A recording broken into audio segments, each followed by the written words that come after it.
નમસ્કાર વિદ્યાર્થી મિત્રો, તમારું સ્વાગત છે કે આર પટેલ્સ ગ્રુપ ટ્યુશનમાં. ધોરણ 8 થી 12 કોમર્સ, જેમાં આપણે ધોરણ 11માં BA નો ચોથો વિડીયો આજે આપણે જોવાનો છે. આપણે અત્યાર સુધીમાં આર્થિક પ્રવૃત્તિના 3 પ્રકાર, ધંધો, વ્યવસાય અને રોજગાર એટલે કે નોકરી, આ 3નો અભ્યાસ કર્યો. અને તમે એ 3નો તફાવત ખાસ જોઈ લેજો, કારણ કે તફાવતમાં આપના મગજમાં બધી વસ્તુઓ ક્લિયર થઈ જશે. આજે આપણે શીખવાની છે ધંધાકીય પ્રવૃત્તિના બીજા 3 પ્રકાર, અને પછી આ ચેપ્ટર પૂરું થઈ જશે. તો પહેલો પ્રકાર છે વેપાર. હવે વેપાર શબ્દ પણ તમારા માટે કંઈ નવો છે નહીં. વેપાર એટલે એક પ્રકારનો બિઝનેસ થયો, એ ધંધો જ થયો પ્રકારનો વેપાર એટલે. તો વેપાર એટલે શું? તો સીધી વસ્તુ છે કે 2 વ્યક્તિ હોય, એક ખરીદનાર અને એક વેચનાર, અને એમની વચ્ચે કંઈક આદાન પ્રદાન થાય. કોઈક વસ્તુ આપે, કોઈક સામે પૈસા આપે. તમે દુકાનમાં ગયા અને સિંગ ખરીદી, તો તમને સિંગ મળી અને તમે સામે રૂપિયા આપ્યા. તો આ વેપાર થઈ ગયો કે 2 વ્યક્તિ છે, એક ખરીદનાર અને એક વેચનાર, અને બંને વચ્ચે વિનિમય થયો. વિનિમય એટલે આદાન પ્રદાન, આપ-લે થઈ વસ્તુ અને નાણાંની. તો આ વેપાર થઈ ગયો. આપ બસમાં બેઠા, બસમાં ટિકિટ ખરીદી, ટિકિટના પૈસા આપ્યા. તો એ બસ અને તમે, એ 2 વચ્ચે આમાં કોઈ ખરીદનાર નથી. જુઓ, તમે ક્યાં બસ ખરીદવા ગયા છો, છતાં વેપાર છે, કારણ કે આમાં સેવાનો વિનિમય છે. બસની સેવા મળે છે આપણને, વાહન વ્યવહારની સેવા આપણને મળે છે. તો તમે પૈસા આપ્યા અને સામે તમને મુસાફરીની સેવા મળી. તમે એક જગ્યાએથી બીજી જગ્યાએ પહોંચી ગયા. તો આ પણ વિનિમય થયો. તો આ વેપાર કહેવાય. એટલે વેપાર થવા માટે 2 વ્યક્તિ જોઈએ અને વિનિમય ખાસ થવો જોઈએ. તમે દુકાનમાં જઈને કહો કે અમારે ઘઉં ખરીદવા છે, શું ભાવ છે? એ તમને ભાવ કે, અને તમે કહો સારું, વિચારીને કહીશું. તો આ વેપાર નથી, આ બિન આર્થિક પ્રવૃત્તિ થઈ. આમાં આર્થિક પ્રવૃત્તિ આવી જ નથી, કારણ કે વિનિમય ક્યાં થયો છે. હા, વેપારી તમારા ઘરે ઘઉં મૂકી જાય, તમે એમ કહો હું પૈસા આવતા અઠવાડિયે આપીશ, તો પણ આ વેપાર કહેવાય.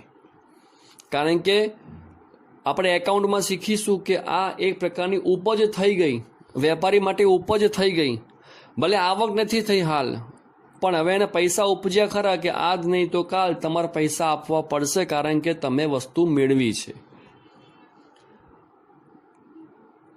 તમારી દુકાનમાં બાજુની દુકાન હોય વાળંદની, તમે વાળ કપાવવા જાઓ અને તમારે ઓળખીતા હોય, અને તમે કહો ભાઈ મારા પપ્પા આવીને પૈસા આપી જશે, તો પણ આ વેપાર છે, કારણ કે તમે સેવા પ્રાપ્ત કરી તો પૈસા આપવા જ પડશે, આજ નહીં તો કાલ.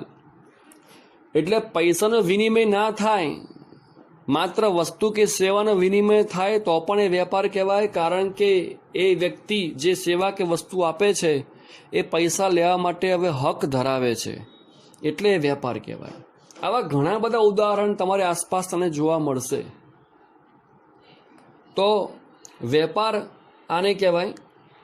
વ્યાખ્યા તો બહુ લાંબી છે કે નફાના હેતુથી, મેં કહ્યું એમ કે હંમેશા મુખ્ય ઉદ્દેશ કયો હોય? નફો. તમારા મમ્મી પપ્પા નોકરી કરે છે કે ધંધો કરતા હોય, એનો ઉદ્દેશ શું હોય? કે પૈસા ઘરમાં આવે અને પરિવારનો ખર્ચ એમાંથી નીકળે. દરેકનો ઉદ્દેશ આ જ હોય છે. એટલે પહેલો શબ્દ હશે જ કે નફાના હેતુથી. નફાના હેતુથી 2 વ્યક્તિઓ વચ્ચે, મેં કહ્યું એમ કે વેપાર માટે હંમેશા વ્યક્તિ ઓછામાં ઓછી 2 તો જોઈએ જ. તો આપણે દરેક શબ્દ સમજી રહ્યા છીએ વ્યાખ્યામાં કે નફાના હેતુથી 2 વ્યક્તિઓ વચ્ચે વસ્તુ કે સેવાના બદલામાં, જો સિંગ આપે તો વસ્તુ કહેવાય, ને બસમાં બેસાડે તો સેવા કહેવાય, વાળ કાપે તો સેવા કહેવાય. એટલે વસ્તુ આપે અથવા સેવા આપે, આ દરેક શબ્દ આપણે શાંતિપૂર્વક સમજી રહ્યા છીએ, આખી વ્યાખ્યા શું કહેવા માંગે છે. અને બધા શબ્દોના મેં તમને ઉદાહરણ પણ આપ્યા હાલ, કે નફાના હેતુથી 2 વ્યક્તિઓ વચ્ચે વસ્તુ કે સેવાના બદલામાં, વસ્તુ કે સેવાનો અથવા નાણાંનો વિનિમય થાય, એને વેપાર કહેવાય. એટલે તમે સામે સેવા આપો. માની લો કે તમે ઘઉં ખરીદી આવ્યા અને તમારી દુકાન છે વાળંદની, તો તમે એમને તમારા દુકાનમાં બોલાવો અને તમે એને સરસ વાળ કાપી આપો, તો જે કંઈ થોડા પૈસા બાદ થયા, ઘઉંના પૈસા અને વાળ કાપવા પૈસા સરખા નથી હોતા, પણ દર મહિને તમે એમને વાળ કાપી આપો કે બીજી કઈ સેવા આપો. આ રીતે પૈસા ના આપો અને સેવા આપી શકાય છે, પણ લાંબો સમય ચાલે છે. તમે દરજી હો તો કપડાં સીવી આપો, તમે સુથાર હો તો એમના ઘરનું ફર્નિચર બનાવી આપો, જે શીખ્યા આપણે સાટા પદ્ધતિમાં જૂના જમાનામાં જ્યારે પૈસા હતા જ નહીં એ રીતે. તો વસ્તુ કે સેવાના બદલામાં પૈસા જ આપવા એવું જરૂરી નથી. વસ્તુ કે સેવાના બદલામાં વસ્તુ કે સેવા પણ આપી શકાય છે. ટૂંકમાં આદાન પ્રદાન તો કરવું પડે, તો વિનિમય થાય અને તો એ વેપાર કહેવાશે. તો વ્યાખ્યા બહુ સરળ બની ગઈ છે કે નફાના હેતુથી બે વ્યક્તિઓ વચ્ચે વસ્તુ કે સેવાના બદલામાં વસ્તુ કે સેવાનો અથવા નાણાંના બદલામાં વસ્તુ કે સેવાનો વિનિમય એટલે કે વેપાર. હવે આપણે જેટલી આ બધી માહિતી મેળવી એ બધી વેપારની લાક્ષણિકતાઓ જ છે. તો હવે મુદ્દો છે લાક્ષણિકતાઓ, કે વેપારની લાક્ષણિકતાઓ કઈ, તો હું બોલ્યું કે બધી આવી ગઈ. જેમ કે નંબર 1, વેપાર આર્થિક પ્રવૃત્તિ છે. નંબર 2, વેપારમાં બે પક્ષકાર હોય, ખરીદનાર અને વેચનાર, એ પણ વ્યાખ્યામાં આપણે શીખ્યા. નંબર 3, વેપાર માટે વિનિમય અનિવાર્ય છે. એ પણ મેં વાત કરી કે ઘઉંનો ઓર્ડર આપી આવો, ખાલી ઘઉંનો ભાવ પૂછી આવો તો એ વેપાર નથી, પણ તમારે ઘરે આવીને ઘઉં મૂકી જાય તો વિનિમય થયો કહેવાય, તો વેપાર થયો કહેવાય. એટલે વેપાર માટે વિનિમય અનિવાર્ય છે. મને વિચાર આવે કે હું કાર ખરીદું તો એ વેપાર નથી, પણ શોરૂમમાં જઈને કાર બુક કરાવું, પૈસા આપું તો એ વેપાર કહેવાશે. એટલે વેપાર માટે વિનિમય અનિવાર્ય છે, એ ત્રીજો મુદ્દો. ચોથો, વેપાર થવાથી વસ્તુ કે સેવાની માલિકીની ફેરબદલી થાય છે. તમે ઘઉં ખરીદવા ગયા ત્યાં સુધી એ ઘઉંનો માલિક કોણ હતો? એ દુકાનદાર. તમે ઘઉં ખરીદ્યા, પૈસા આપ્યા, હવે કોણ માલિક બની ગયું? તમે. એટલે વસ્તુ કે સેવાની માલિકી બદલાય છે વેપાર કરવાથી. પાંચમું છે વસ્તુના અવેજમાં નાણાં કે વસ્તુની ચૂકવણી થાય છે. તમે આપને વાત કરીએ પણ કે તમે બદલામાં પૈસા આપી શકો છો અથવા વસ્તુ પણ સામે આપી શકો છો એને લેવી હોય તો. જેમ આપ ઘઉં ખરીદો અને બદલામાં તમે સુથાર હો તો એના ઘરનું ફર્નિચર બનાવી આપો, એ રીતે. છઠ્ઠું છે વેપાર એ સતત ચાલતી પ્રવૃત્તિ છે. આ મુદ્દો આગળ આવી ગયો કે હું ક્યાંક બહાર ગયો હોઉં, જાકીટ લઈને આવ્યો હોય ને આસપાસમાં કોઈ જોતું હોય, હું જાકીટ વેચી મારું, હું લાવ્યો હું 400માં ને વેચું 500માં, પણ છતાં એ વેપાર નથી, કારણ કે હું રોજ જાકીટ વેચતો નથી. આપણા ઘરે બીજે ક્યાંક રહેવા જવું હોય ને આપણે મકાન વેચી મારીએ અને મકાન વેચતા નફો થાય, છતાં આ વેપાર નથી, કારણ કે આપણે રોજ મકાન વેચતા નથી. વેપારમાં સતત પ્રવૃત્તિ હોય તો જ એ વેપાર કહેવાય. જે વ્યક્તિ મકાન લે વેચનું કામ કરતી હોય એમના માટે આ વેપાર છે, પણ જે વ્યક્તિ માલિકી બદલવા માટે એટલે ખાલી ઘર બદલવા માટે વેચે છે તો એ વેપાર નથી. સાતમું છે વસ્તુ કે સેવાનું મૂલ્ય નાણાંમાં નક્કી થાય છે. તમે જુઓ કોઈ પણ જગ્યાએ તમે જશો તો પ્રશ્ન પહેલાં શું પૂછશો કે એનો શું ભાવ છે, કેટલામાં આપ્યું? તો પહેલો પ્રશ્ન હંમેશા આ જ પૂછીએ છીએ. એટલે દરેકનું મૂલ્ય નાણાંમાં હોય છે.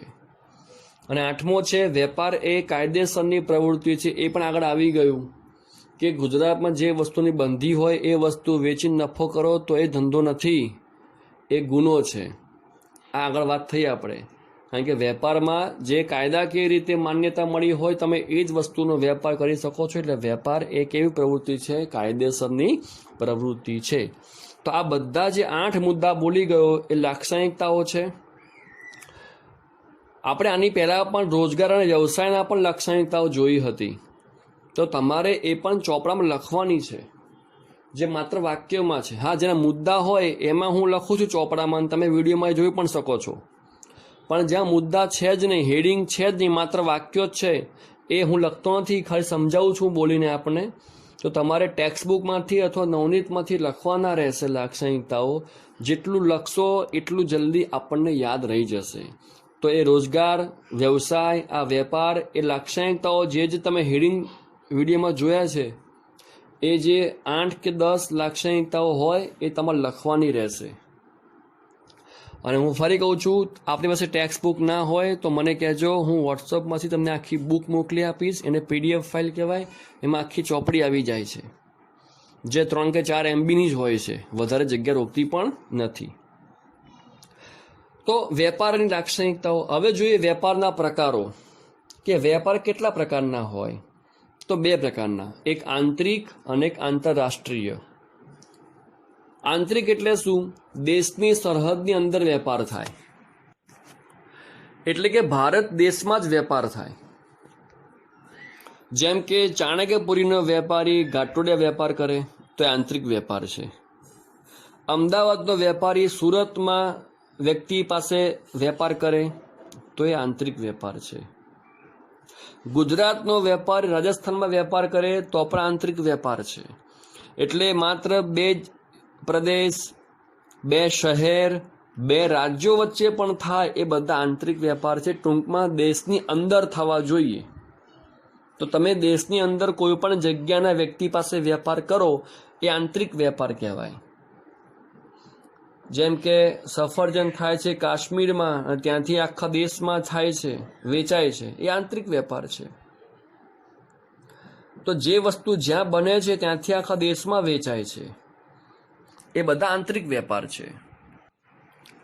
નાગપુરમાં નારંગી સરસ થતી હોય એ રાજકોટ વેચી દે, એ પણ આંતરિક વેપાર છે. ટૂંકમાં 100 વાતની એક જ વાત છે કે દેશની અંદર વેપાર થવો જોઈએ, એ બધા આંતરિક વેપાર છે. હવે આમ જોવા જઈએ ને તો આંતરિક વેપારના પણ 2 ભાગ પાડવા હોય તો, કે જથ્થાબંધ વેપાર અને છૂટક વેપાર. એ પણ તમે દુકાન જોઈ હશે કે લખ્યું હશે કે દુકાનનું નામ જે હોય તે, અને લખ્યું હશે ટ્રેડર્સ, કે ભાઈ આ ટ્રેડર્સ, એવું કંઈ નામ લખ્યું દુકાનનું, તો એ જથ્થાબંધ હોલસેલ વેપારી છે. તમે ત્યાં જુઓ કે તમે ત્યાં દિવસની પેટી લેવા જાઓ તો તમે 1 પેટી નહીં આપે, આખું 10નું બંચ આપશે. તમે શેમ્પૂનું પાઉચ લેવા જાઓ તો 1 શેમ્પૂ નહીં આપે, આખી 10ની પટ્ટીઓ એ તમને આપશે, કારણ કે હોલસેલ વેપારી છે. એમાં તમને ફાયદો પણ થશે કે 10 પટ્ટી દેશો એટલે 1 પટ્ટીમાં 10 શેમ્પૂ, તો 1 શેમ્પૂ જોડે ફ્રી આવશે. તમે ત્યાં ચોકલેટ લેવા જાઓ તો તમને નહીં આપે, આખું જે બરણી આવે ચોકલેટની, આખું પાઉચ એ જ તમને આપશે, કારણ કે હોલસેલ વેપારી છે. એ જથ્થાબંધ કહેવાય. અને બાકી દુકાન જે છે ત્યાં તમને 2 પાઉચ મળે, 2 ચોકલેટ પણ મળે, બધું છૂટક મળે, જે જોઈતું એટલું બધું મળી રહે, એ છૂટક વેપારી છે. આપણે શીખી રહ્યા છે વેપારના પ્રકારો, એમાંથી આપણે આંતરિક વેપાર પૂરો કર્યો. હવે જોઈએ આપણે આંતરરાષ્ટ્રીય વેપાર. હવે આંતરિક એટલે દેશની અંદર, તો આંતરરાષ્ટ્રીય એટલે દેશની બહાર, એને કહેવાશે ઇન્ટરનેશનલ. એટલે 2 દેશ વચ્ચે વેપાર થાય. ભારત અને જાપાન, અમેરિકા અને ફ્રાન્સ, આ રીતે એ બધા આંતરરાષ્ટ્રીય વેપાર કહેવાશે. આંતરરાષ્ટ્રીય વેપારના 3 વસ્તુઓ હોય, એક તો આયાત અને બીજું નિકાસ. પહેલાં આ શીખીએ આપણે, કારણ કે આ મુખ્ય વસ્તુ છે. આયાત એટલે શું? માનો ભારતનો વેપારી બહારના દેશમાંથી વસ્તુ ખરીદે તો વસ્તુ દેશમાં આવી એને આયાત કહેવાય.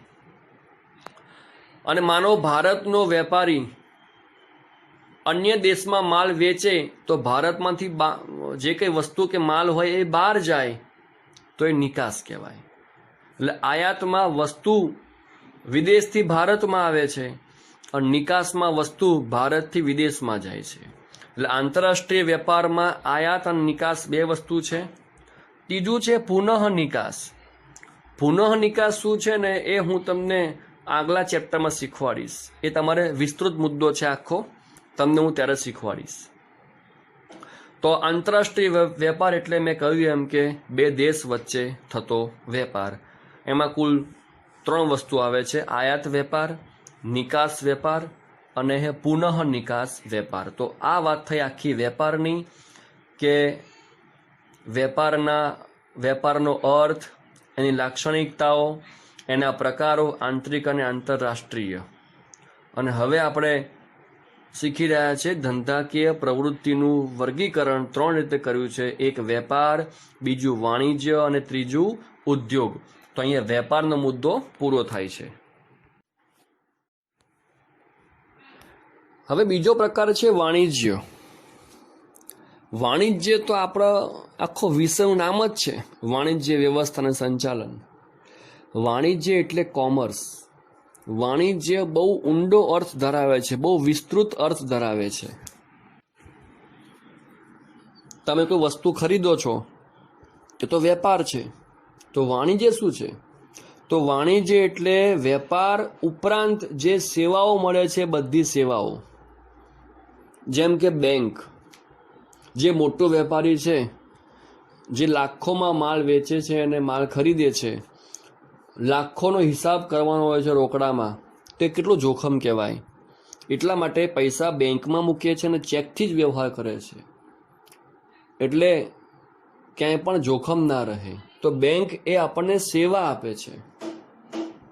પછી વીમો, ઇન્સ્યોરન્સ, જે આપણે વાતચીત થઈ કે ટ્રક ભરીને જતો હોય અને ટ્રકમાં આગ લાગે, અકસ્માત થાય તો, અથવા દુકાનમાં તોડફોડ થાય, તોફાનમાં હુલ્લડ થાય, એમાં દુકાન સળગાઈ મારે, ભૂકંપમાં દુકાન પડી જાય, પૂરમાં પાણી ઘૂસી જાય, વસ્તુ બધી બગડી જાય. હવે કોઈ પણ પ્રકારે નુકસાન જે થાય છે એ નુકસાનનું વળતર આપણને વીમો, ઇન્સ્યોરન્સ આપે છે. તો એ પણ એક સેવા છે.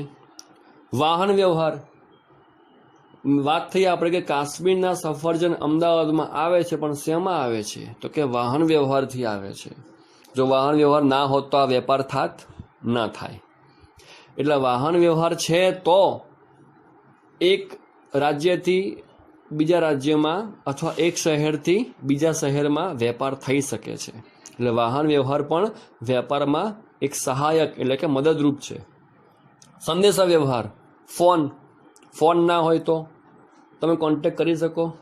ના કરી શકો. એટલે જે દૂર રહે છે એમનો કોન્ટેક્ટ પહેલાં ફોનથી થાય છે અને ત્યારબાદ વેપાર થાય છે. પછી વખાર એટલે ગોડાઉન. આપણે વાત થઈ હતી કે છત્રી 12 માસ બનતી હોય પણ વેચાય ક્યારે? આ શીખ્યા આપણે તુષ્ટિગુણમાં, જો યાદ હોય તો. તુષ્ટિગુણ કે વસ્તુ બને 12 માસ પણ એનો ઉપયોગ થાય ચોમાસામાં, એટલે ત્યાં સુધી વસ્તુ મૂકવાની ક્યાં? એને કહેવાય ગોડાઉન, જેને કહેવાય છે વખાર. તો એ પણ આપણને કામમાં આવે છે. તો જુઓ, આ બેંક, વીમો, વાહન વ્યવહાર, સંદેશા વ્યવહાર, વખાર, આ બધી વસ્તુઓ આપણને વેપાર કરવામાં મદદરૂપ થાય છે. જો આ વસ્તુ ના હોય તો, આ બેંક, વીમો, વાહન વ્યવહાર, સંદેશા વ્યવહાર, વખાર આટલું ના હોય ને તો બધા વેપાર અઘરા બની જાય, અશક્ય બની જાય. એટલે એવું કહેવાય છે કે વેપાર ઉપરાંત સહાયક સેવાઓનો સરવાળો એટલે વાણિજ્ય. તો વ્યાખ્યા શું બનશે આપણી? વાણિજ્ય એટલે વેપાર અને વેપારને સહાયક સેવાઓ. કઈ સેવાઓ? હું બોલી ગયો તે બેંક, વીમો, વાહન વ્યવહાર, સંદેશા વ્યવહાર, વખાર વગેરે. તો યાદ રાખજો કે વાણિજ્યમાં વેપાર તો આવી જ જાય છે, એ ઉપરાંત આ સેવાઓ પણ આવી જાય છે. તો વેપારમાં વાણિજ્ય નથી આવતું, પણ વાણિજ્યમાં વેપાર આવે છે. આ વસ્તુ યાદ રાખજો. વાણિજ્ય મોટું છે અને વેપાર નાનો છે. તો આ શીખ્યા આપણે વિસ્તૃત અર્થ. વાણિજ્ય શબ્દો ઉપર આપણે 3.5 મિનિટ વાતચીત કરી, કારણ કે જરૂરી છે.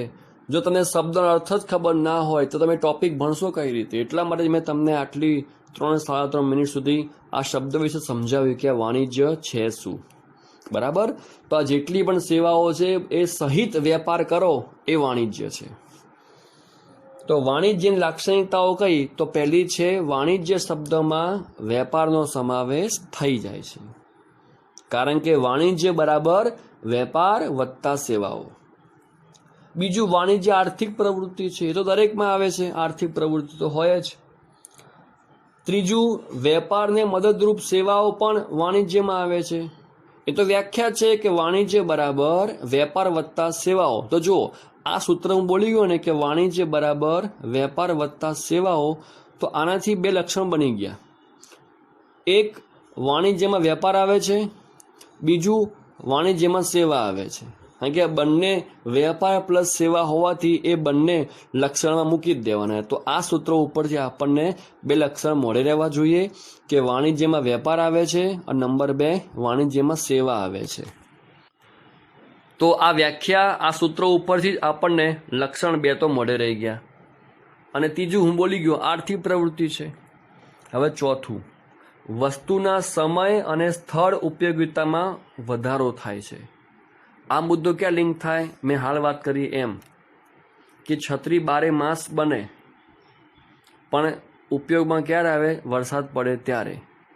તો એ સમય આવે ત્યારે એ આપણને તુષ્ટિગુણ આપે છે. તમારા ઘરે હાલ છત્રી પડી હશે, કદી ખોલીને બહાર જાઓ છો તમે? ના. કામમાં આવે છે? ના. કેમ? વરસાદ પડે તો તમને એ કામમાં આવે છે, તો તમને આનંદ આવે છે એ વસ્તુ વાપરવાનો, તુષ્ટિગુણ મળે છે કે ના છત્રી લઈને ગયા તો પલળ્યા નહીં. તો વસ્તુનો ઉપયોગમાં વધારો કરે છે. એટલે જો ગોડાઉન નહીં હોય તો વસ્તુ 12 માસ નહીં બને. ગોડાઉન છે તો વસ્તુ 12 માસ બનીને ત્યાં સચવાય છે, અને જ્યારે એનો ઉપયોગ હોય ત્યારે વસ્તુ વેચાણ માટે બહાર મુકાય છે. એટલે વસ્તુનો સમય અને સ્થળ ઉપયોગિતામાં વધારો વાણિજ્ય કરી આપે છે. સહાયક સેવાનું સાતત્ય હોય છે. સહાયક સેવા, સાતત્ય એટલે શું? સતત.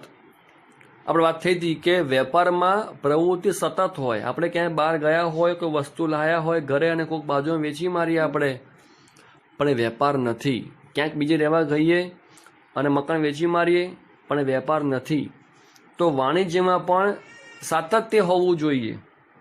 દરેક સેવાનું સાતત્ય, વાહન વ્યવહાર સતત થવો જોઈએ, સંદેશ વ્યવહાર સતત થવો જોઈએ.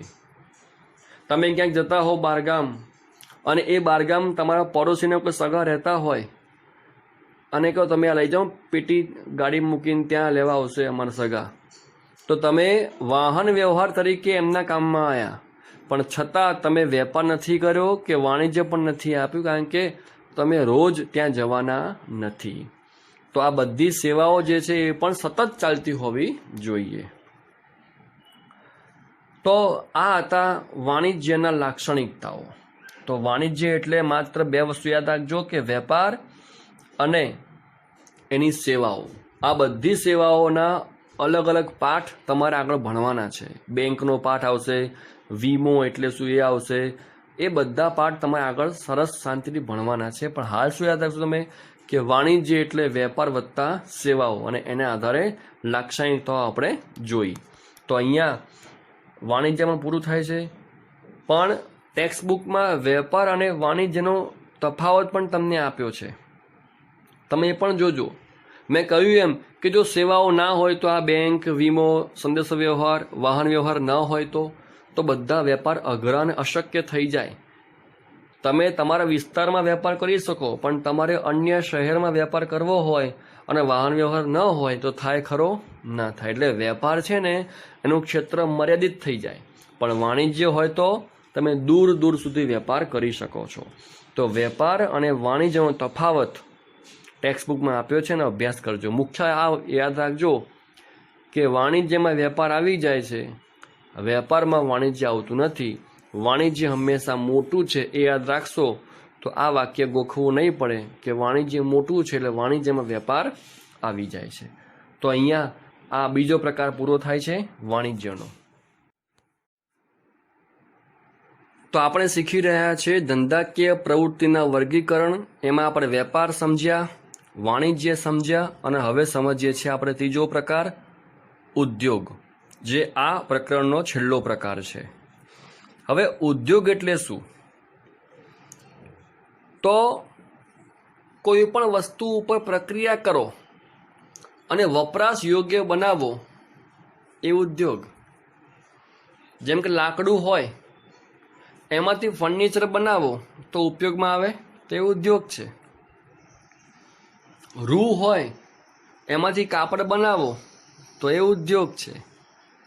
તો આ મુદ્દો આગળ આવી ગયો તુષ્ટિગુણમાં કે સ્વરૂપ બદલો, લાકડામાંથી ફર્નિચર બનાવો તો ઉપયોગમાં આવે છે, રૂમાંથી કાપડ બનાવો તો ઉપયોગમાં આવે છે. એટલે સ્વરૂપ બદલો તો તુષ્ટિગુણ મળે છે.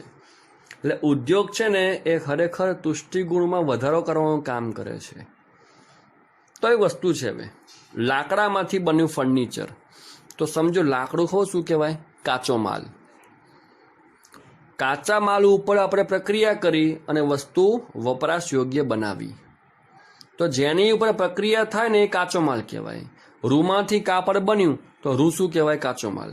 ઘઉંમાંથી લોટ બન્યો લોટમાંથી રોટલી બની. જો 3 સ્ટેપ શીખવું, 3 સ્ટેપ. ઘઉંમાંથી લોટ, લોટમાંથી રોટલી. તો ઘઉંમાંથી લોટ બન્યો તો લોટ માટે ઘઉં કાચો માલ કહેવાય.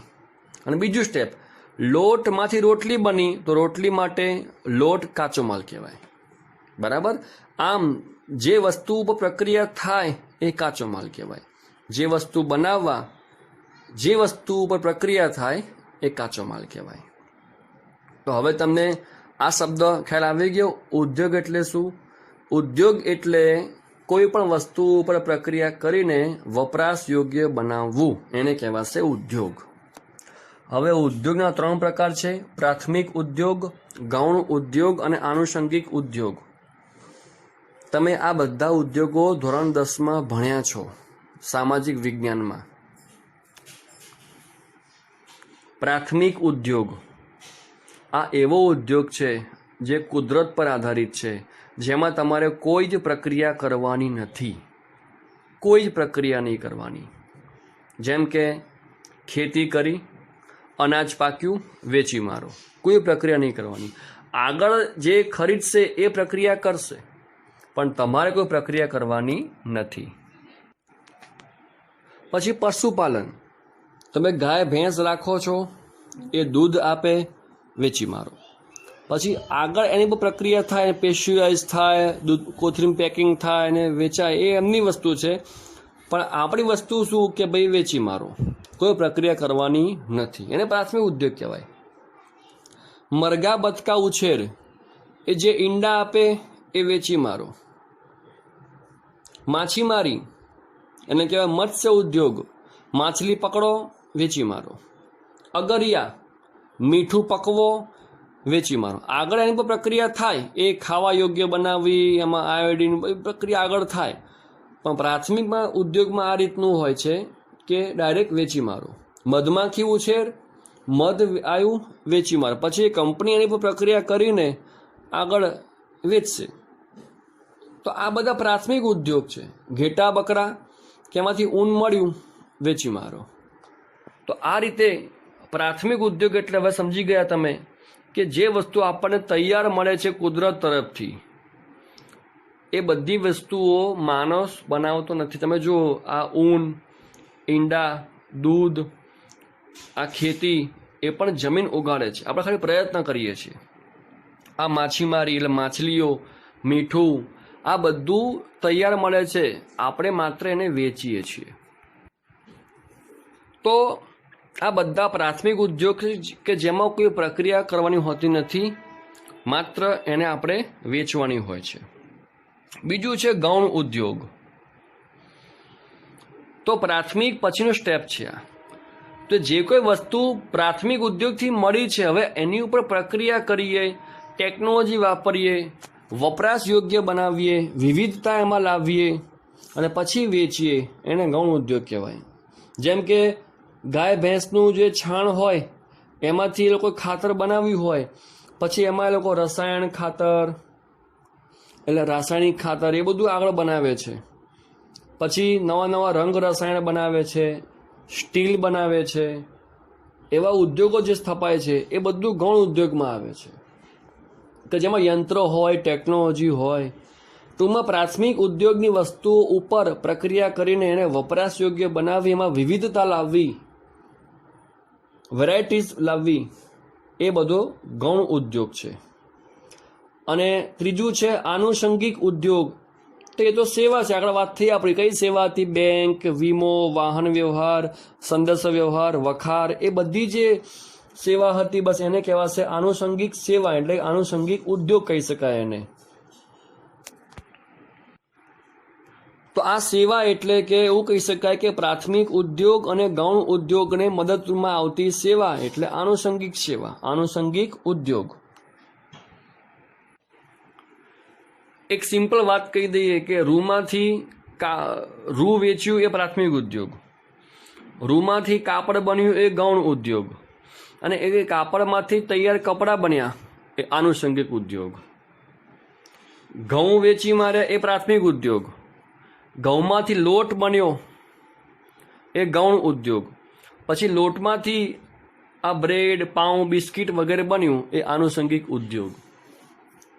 તો તમે જાતે આવું શોધો તમારી આસપાસથી કે 3 સ્ટેપમાં કઈ વસ્તુ બને છે. પ્રાથમિક હોય, પછી ગૌણ હોય, પછી એ આનુષંગિક ઉદ્યોગમાં આવે છે. મેં તમને 2 ઉદાહરણ તમને આપ્યા મેં, રૂ અને ઘઉંનું. તો જાતે તમે આ રીતે શોધજો અને એ પણ તમે ચોપડામાં લિસ્ટ બનાવજો એનું. જેટલું વિચારશો ને એટલું મગજ તમારું તેજ થશે. અહીં તમારું આ ચેપ્ટર પૂરું થાય છે. તમે આ ચેપ્ટરમાં જેટલું પણ શીખ્યા છો, જેટલા અર્થ શીખ્યા છો એ અર્થ મગજમાં રાખજો. કોઈ મગજમાં ભાર ન રાખતા કે આટલું મારે મોઢે કરવાનું છે, ગોખવાનું છે, યાદ રાખવાનું છે. હવે એ બધું પતી ગયું. હવે તમે કોમર્સમાં આવી ગયા છો, તમારે ખાલી એનો અર્થ યાદ રાખવાનો છે. અર્થને આધારે તમે બધી વસ્તુઓ જાતે લખી શકશો. મેં આગળ કહ્યું હતું તેમ કે ટેક્સ્ટ બુકમાં આપ્યું હોય એવું શબ્દસહ લખવું એવું જરૂરી નથી હોતું. તમે જે સમજ્યા હોય એ તમે તમારી ભાષામાં લખી શકો છો, પણ એ મુદ્દાને લગતું હોવું જોઈએ. તો તમે જેટલા પણ ટોપિક આ પાઠમાં શીખ્યા છો એ બધાનો અર્થ તમે ખાસ યાદ રાખજો. અને હવે આપણે એક નવા સબ્જેક્ટમાં મળીશું. આવજો.